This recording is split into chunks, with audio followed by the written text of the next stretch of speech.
Hello everybody and welcome back to a brand new episode of the NASCAR Heat 5 Career Mode. I hope you're all having a great day. Today we go racing here in the Truck Series, Xfinity Series, as well as the Cup Series, all at Dover Speedway. Very excited to get this one underway here. This track, definitely one of the trickier, shorter tracks on the schedule, and I always look forward to coming to this one now. As we come through, though, into the Truck Series weekend here for the JEGS 200.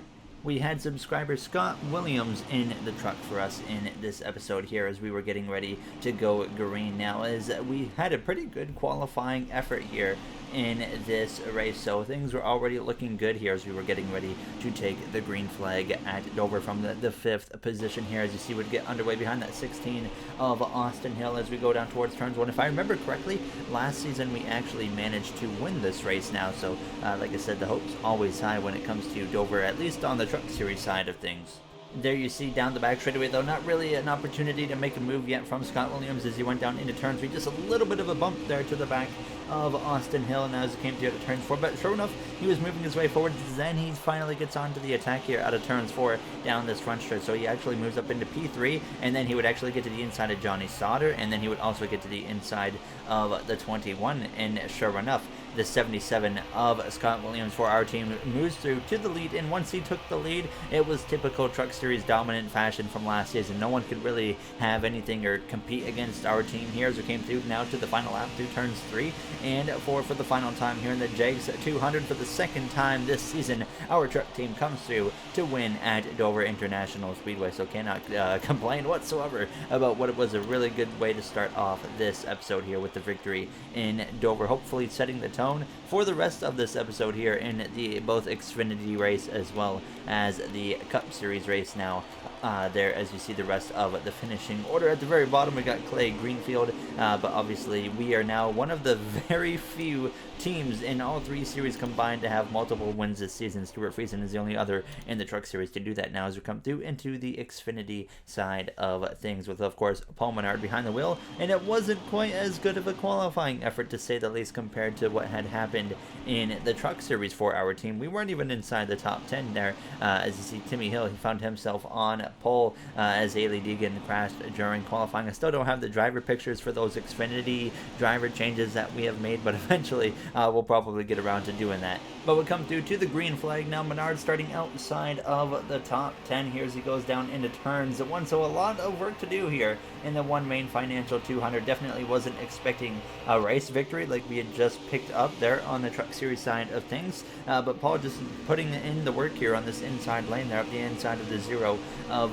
Jeffrey Earnhardt. Then he would get to the back of the 99 of Josh Balicki as he came through the turn 4, make it up the inside of him. But as these laps went on, Paul was working his way through the traffic, but not very quickly, so definitely wasn't looking great for us here, but we were still hoping to at least come out of this with a top 10 as he would once again make a move up the inside, this time of the 36 of Alex LeBay, and just surely but slowly continue to work his way forwards. But there was quite a gap to the next cars in front of him, so we came through now to the very end of this race here in Dover through turns 3 and 4. He had finally run down the 7 of Justin Allgaier, but didn't get an opportunity to pass him, so we came through to cross the line here in the One Main 200, or in the One Main Financial 200, to finish in P10. So overall, a solid day at the least now as Timmy Hill would pick up the victory here in Dover. Riley Herbst came up second place, and if you guys remember last episode, Riley Herbst actually picked up the victory at Talladega in the Xfinity Series, so he backs up that win with a second place runner-up finish here today. Now is Cesar Barricella down there at the very bottom of the field as we would get now into the Cup Series weekend here, as we have the NZXT paint scheme back on the car. We really haven't run this paint scheme very much this season, but we have it here today at Dover now, as the goal for qualifying was to hit a 23.363, so I was confident we could get close. We usually qualify pretty good at Dover when I don't screw up the lap now as we came through out of turns 1 and 2. A very good first few corners, very good first half lap, but I make a mistake right there out of turns 4 and slide up the track, actually barely clipped the wall, but we still beat the goal with a 23.258 in the Dry Dean 400 qualifying, and we qualify inside the top 10 for P9 here in Dover International Speedway. So a very strong qualifying effort for our team there. As on pole, we got the number 48, our teammate of Alex Bowman, joined on the front row by Denny Hamlin. So Alex Bowman looking for win number 1 on the season, and he starts off today in P1, putting himself in good position to potentially pick up that victory. Now, as you see at the very bottom of the field, we got John Hunter Nemechek as well as Todd Gilliland as we get ready to take the green flag here at Dover. All right, boys, we know what we're doing. I mean, Talladega didn't go exactly how we were looking for it to go at the end, but we can have a good bounce back here today. Let's go have a good one. There you heard myself on the radio as we're getting ready to take the green flag here in the Dryden 400 now. As you see in the stories of the race, Todd Gilliland looking a bit slow today here in Dover. But Alex Bowman, you see the fire symbol. I've also got these symbols back in the game now, and it was just about my display options. So he is going to have a very fast car today. As Joey Logano still a rival, but we've been doing a really good job lately of racing him clean and staying away from him. So now as we start behind him, we know what the goal is. Stay away from that 22 of Joey Logano now as the green flag is out, and we are underway immediately. I nearly get to the back of Logano here as we're underway, but considering we have 2 wins on the season, we're locked in the playoffs, no issues at all right now. We're really going to put in the time to make sure I stay away from Joey Logano, trying to not make contact with him to make sure we can get him back to a friendlier status. As I've mentioned this in the last few episodes of trying to get him away from being a rival. As you see, we passed the 19 of Harrison Burton. He just picked up his first career victory in the last episode at Talladega Super Speedway in a photo finish against his teammate who's right in front of us. Denny Hamlin there on the outside of that 3 wide with Kyle Busch and Joey Logano now as I try to slip up the inside. Couldn't quite pull it off there. I kind of drove a little bit too deep into the corner, started sliding up, and that nearly opened the door for Ryan Blaney to slip up my inside, but we covered him off now as we're up the inside of Denny Hamlin into turn 3. But already you're seeing Alex Bowman open up quite the gap to the field here as we exit turns for Chase Elliott in that adrenaline shock energy paint scheme for the first time this season. That is a lefty concept from Twitter, and I can tell you it just looks so good in the game now. As Ryan Blaney, he was able to get to my outside, actually caught me a little bit off guard. He ends up passing me, so we come through a little bit later now on lap 5 in stage 1. Elliott had dropped down to P6, and now I was up the inside trying to make a move on him as Alex Bowman, he was continuing to drive away. He had no competition at this point here in stage 1 as myself and Elliott got into a bit of a scrap here through turns 3 and 4. We would continue side by side now as we came through out of turns 4 now on at lap 6, and once again Elliott to my outside side by side down the front straightaway. Neither himself or myself want to give up that spot, or I of course want to take that spot from him here as he's right on our door as we exit turns 2, but we do clear the 9 of Chase Elliott and now move up into that 6th position as we try to run down at 5th place of Ryan Blaney. Joey Logano and Kyle Busch, they were scrapping it out for that runner-up spot as Bowman was continuing to build up the gap here in what is a very short stage 1 at Dover. Now only 18 laps. We came through to lap 12 and we're already almost done this first and opening stage here in the Dryden 400 now as we had run down in the 11 of Denny Hamlin, who would drop down to P5. Kyle Busch had dropped down to 4th as Ryan Blaney had moved himself up into P3 as we're now up the inside of Hamlin as we exit turns 2. Going to get into a little bit of a battle with him like we did with our teammate of Chase Elliott, but Alex Bowman, he's a whole corner ahead of us already now after just 13 laps in this first stage now as we exit turns 2, or out of turns 4, sorry. I just could not really get that power down where I needed to be able to clear the car that was on my outside, and that was kind of happening with Elliott, and it was happening again right here with Hamlin, but fortunately I cleared him through the center of the corner that time, so I did not have to worry about the exit there. So we move up to P5 as we came through now to 3 laps to go in stage 1. Matt Benedetto and the 10 car had now moved up into P6 past Hamlin, but the caution comes out now as it was actually the 6 of Todd Gilliland who brought out the caution as I saw Ryan Blaney got involved, but that does not affect his stage result there as he still gets P3 as Alex Bowman wins stage 1 and picks up a playoff point here. As we get P5, we're going to of course come into the pit lane to take 2 cans of fuel as well as 4 fresh tires here as you see the rest of the order on your screen. Kyle Larson having a bit of a rough day here in Dover now as currently LaJoie and Creed are the 2 drivers a lap down, and Gilliland has now DNF'd. We gain 1 spot on the pit lane, overtaking Kyle Busch, so we will restart right behind our rival of Joey Logano now as the second stage is underway here in Dover, and of course for the start of stage 2 we will go through into the EV segment.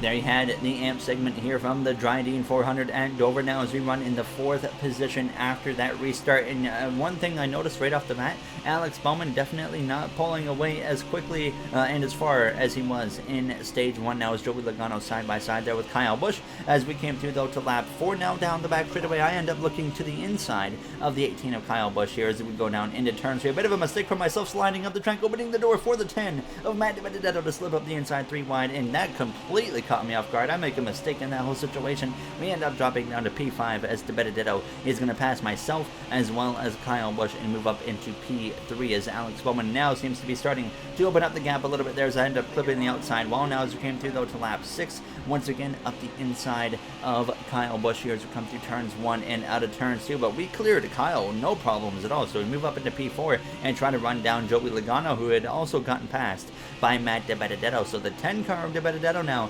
clearly showing a lot of speed here, and it seems to be the only car capable of running with Alex Bowman, because Bowman wasn't pulling away from the 10 car of DiBenedetto. He was actually closing in on the 48 now as we came through to 26 laps to go here in stage 2, and we were running all over the back of Joey Logano here now as we came through out of turns 2. So I was trying to just come up with an idea of getting around him, but my only opportunity to really pass this 22 without contact potentially was him going all the way to the outside. So I felt stuck this whole second stage pretty much here now, as if it stays green, we will have to make some green flag pit stops, by the way. Keep that in mind as we were now working our way through lap traffic on lap 19. Bowman still out in front, but DiBenedetto was right on the back of him now as we're looking for that opportunity still to get a chance to pass the 22 of Logano, but I really felt like the only opportunity I would have is if he moves all the way up to the outside wall. So I was really just hoping he would do that, but unfortunately he was not doing that whatsoever. Now as we came to the lap 22, you see Logano get a little bit aggressive there, a 3-wide pass on the 17 and the 47 of Buescher and Steno, so I kind of get caught up here behind the 17, so that opens up a gap between Joey and myself here as we come through out of turns 2. Green flag pit stops were now just around the corner as my fuel light had come on here as Matt DiBenedetto had briefly taken the lead away from Alex Bowman. Now as we came to lap 24, right at the end of the lap, DiBenedetto, Bowman, myself, Kyle Larson comes into the pit lane, and Logano as well there as we gain a ton of time. But as that's happening, smoke pouring out of one of those cars, I believe it's Stenhouse, and all of a sudden now we're going to head to our pit box, and it's all about timing at this point. Can we get the 4 tires on before that caution timer runs out? Because if that caution timer runs out here before we get these 4 fresh tires, we're going to give up a bunch of positions. But if we can get these 4 tires on before the timer runs out, then we get to stay out here at this caution. But it's not going to happen there. It was right down to the last second, but unfortunately we do have to come into the pit lane and put 4 tires on in the cutscene there and give up a bunch of positions for this restart. So that's really the first, I think, bad thing that's happened to us here today. It came down to just straight up the timing of that caution there in terms of the actual timer there after the yellow flag had come out. Now as we go down into turns 1 behind that 23 of Bubba Wallace, but now it is Matt DiBenedetto, Joey Logano, as well as the 48 of Alex Bowman. And I guess really it came down to us having the number 1 pit stall at the end of the pit lane, or the number 2 pit stall, or whatever it is. That was actually a disadvantage there. It would have been better to have a pit stall earlier in the pit lane, because we could have got our pit stop in and then we would not have had to pit there for that caution. Now as we come through, trying to work our way back through now within the final 10 or so laps of stage 2 as we find up the inside of the 23 of Bubba Wallace in that DoorDash Toyota Camry. Now as we dive down into the corner, we will clear him and take over the 8th position now as we would, sure enough, get to the back of Kyle Busch. DiBenedetto still leading over Ryan Blaney now as Bowman, he was in P3, we had passed Denny Hamlin, and then Kyle Busch, he moves all the way up to the outside, leaves the door wide open for myself, and out of turns 4. Now we clear the 18 of Kyle Busch, and then we just kind of continue on this trend as Joey Logano, our rival, would move up to that top lane, and finally we had that opportunity to potentially get past him and move on with this race, because in stage 2 he has really been tough to get past now, as I just couldn't find a clean way to get around him. Of course, there's opportunities to try the outside against Joey, but if I had done that, he would have probably just put us in the wall. But sure enough, coming to 4 laps to go in stage 2, we clear the 22 of Joey Logano. Alex Bowman had actually returned to the lead here in this race as Logano nearly got to my back bumper there. Thank goodness he didn't, but we come through now, approaching 2 laps to go in stage 2 as I'm trying to run down Kevin Harvick here for that 4th spot now, as we actually have another caution, just like at the end of stage 1 with a few laps to go. Well, we get a caution at the end of of stage 2 with a few laps to go, and that will end the stage a few laps early as we get P5. Alex Bowman wins stage 1 and 2 and gets himself 2 playoff points, setting himself up very well for this third and final stage, because clearly Alex Bowman has a lot of speed behind that 48 car today, and he could become the third Hendrick Motorsports driver this season to win, joining myself as well as Kyle Larson. Now, as if you told me Chase Elliott would be the only driver at HMS without a win, I would be very surprised, but so far the way things are working today, that very well could be a reality. Once again, we gain 1 spot on the pit lane, this time overtaking Kevin Harvick, so we move up to P4 once again here for the start of the third and final stage, which is now underway right behind that 10 of Matt DiBenedetto there, and that Stuart Haas Smithfield Ford Mustang. As I got into the back of him just a little bit, 41 laps remain. So in reality, when it comes to Dover, 41 laps is not a lot of time, as Logano had a very poor launch into the corner, so I dropped down to that bottom here as we exit turn 2, but get a tremendous run down the back to the outside of the 2014 Cup Series champion of Kevin Harvick, who is also in his final season of his Cup Series career here in the career mode. Now as Logano gets up my inside, I said nope, not risking it. I completely get off the throttle there and let Joey clear myself as we came through out of turns 4, just to make sure that we don't run into him. Now as we also get passed by the 9 of Chase Elliott here as we exit turns 2, so we drop a few positions on that restart to avoid anything with that 22 of Logano, but in the long run it might be worth it now as Ryan Blaney passes Alex Bowman for the lead, and Kevin Harvick's trying to get up into the mix as well here as we're up the inside of the 9, right on that quarter panel, trying to side draft him and pull him back as we go down into the corner. Kevin Harvick to the lead here at Dover now as we exit turns 2. So Harvick now getting some laps led in that final season. As we came through to lap 65, Elliott would actually be able to hold myself off. So we came through. Now as there was actually trouble behind us, sure enough, into turns 1. Anthony Alfredo's going to get involved in an incident there with the 33 of Austin Cindric there as he blew a tire, it appears, and the caution, of course, comes out, forcing nobody onto the pit lane this time. Everybody was staying out here because we didn't run enough laps there for us to be able to pit and make it to the end of this race. So we get ready to restart in P7. Ryan Blaney and Chase Elliott on the row in front of us. Alex Bowman down to P4, which is actually the worst he's run all race long. Now as a green flag is back out, Kevin Harvick, Joey Logano, Matt DiBenedetto, your top 3 is Alex. Does not get a good launch there as we come through to start lap 69. Nice. I decide to actually leave a hole for Alex to get to the inside. We know how much speed that 48 has, so I didn't really feel like taking advantage and passing him on the inside. Now I decided to do a bit of a teammate favor right there and let him in there in line now as we dive up the inside of that 9 into turn 3. We're going to be 3 wide actually as we exit turns 4 with Elliott and DiBenedetto down this front straightaway here as we try to complete the pass. Can't quite make it work, and then I actually decide to let Chase in as well into the corner. So we settle in P7. A little bit of pressure from behind from the Red Bull of Casey Kane as Kevin Harvick continues to lead. Bowman 3 wide with the Penske duo of Ryan Blaney and Joey Logano. Ryan Blaney has had a terrible last 3 races. His best finish in the last 3 races, 39th. Now is there some contact actually with the 10 of DiBenedetto. All of a sudden we're sideways contact with Casey Kane. We hit the inside wall. No caution comes out, but out of nowhere I just kind of overcorrected, hit the 10 car, and then we nearly caused a huge incident there as we got damage on the car. The green flag remains on the track, so all of a sudden we're down in P31, P32 as we're gonna have to work our way through the traffic here within the next 30 laps. So we come through to lap 73. We were already back on a charge through the field as Alex Bowman, he would end up actually back in the lead of this race here as we came through out of turns 4 and looking to the right hand side of Cole Custer, but we're nicely rebounding from that mistake from myself there. That was all on me. I just screwed up pretty much out of turns 4, made a mistake, and nearly cleaned myself and a bunch of other cars out.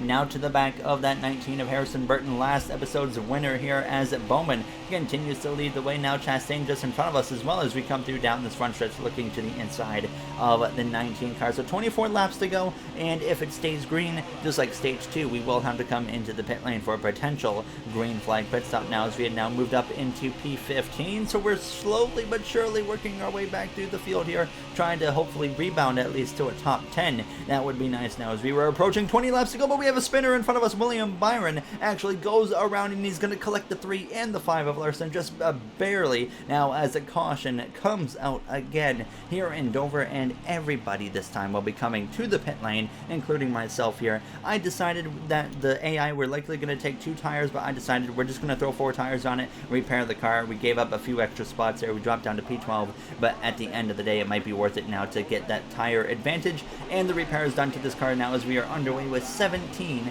laps to go as the 48 of Alex Bowman continues to lead and look for that first win of the season. Ever since that green flag pit stop in stage 2, things haven't quite gone our way now, as it's been a bit of a downhill spiral since that happened as we go down this backstretch to the left-hand side, making it 3 wide with Justin Haley as well as Daniel Suarez in that 99 car. Now, as there could be a potential announcement coming about Daniel Suarez very soon here in the career mode, so stay tuned for that in the coming episodes. Now, as we would work our way up through the field again, though, back inside the top 20 now with 15 laps to go. Bowman at this point driving away. Nobody had anything for him here, so he was under attack early in stage 3, but now when it matters the most, he was turning it up and he was checking out here as we came through to lap 87 up the inside of the Red Bull of Casey Kane as we go down into turns 3, and we are now closing in towards the top 10 position here, so it would be overall a nice rebound here to what's been a very poor third and final stage. Now up the inside of the 0-2 McLaren of Eric Jones, now approaching the final 10 laps as we move up into P11, and then we sure enough dive up the inside of the 11 of Denny Hamlin, and as we exit turns 4 side by side with him, we are going to sure enough move through into P10 and then go up the inside of his own driver for his own team of Bubba Wallace there in that 2311 car. So up into P9 here before we even reach 10 laps to go as we exit the corner. A bit of an outside wall hit there, but it did not affect our car as we would continue on this late race charge up the inside of Zane Smith. Zane Smith has been having a very solid second season to his Cup Series career. I don't know quite if he's still going to be a driver to watch for to make the playoffs, but clearly having a lot more speed in that 7 car this season overall when it comes to the end of these races. But we got done dealing with that 7 of Smith, and then we would sure enough turn our focus to the 18 of Kyle Busch, and as we came through out of turns 4 now on the end of lap 92, we passed Kyle Busch as Bowman continues to drive away and just hope that it stays green now as we were trying to run down Kevin Harvick. I was struggling actually to run down Kevin Harvick here. I was giving it everything at this point here. You see me making some mistakes here and there, but even with Harvick running the outside, I was still struggling to get to him now as we come through out of turns 2. Now coming through to now 4 laps to go here in Dover as we go down into turns 1. Same situation. I still can't quite get to that 4 car of Kevin Harvick. He's just got too much speed behind that car now as we're looking like we're going to be settling in for P7 now as we come through to 3 laps to go. Bowman now in lap traffic, but no pressure whatsoever. Now as the 4 car spins right in front of us, we're going to get collected as we exit turns 2. I had nowhere to go. I could not see Kevin Harvick through the smoke, and all of a sudden our top 10 gets completely destroyed as Kevin Harvick's day is over, and overtime will be forced here in the Dryden 400 at Dover now as we're going to have to come into the pit lane, fix the car, and might as well, of course, throw some tires on it while we're at it.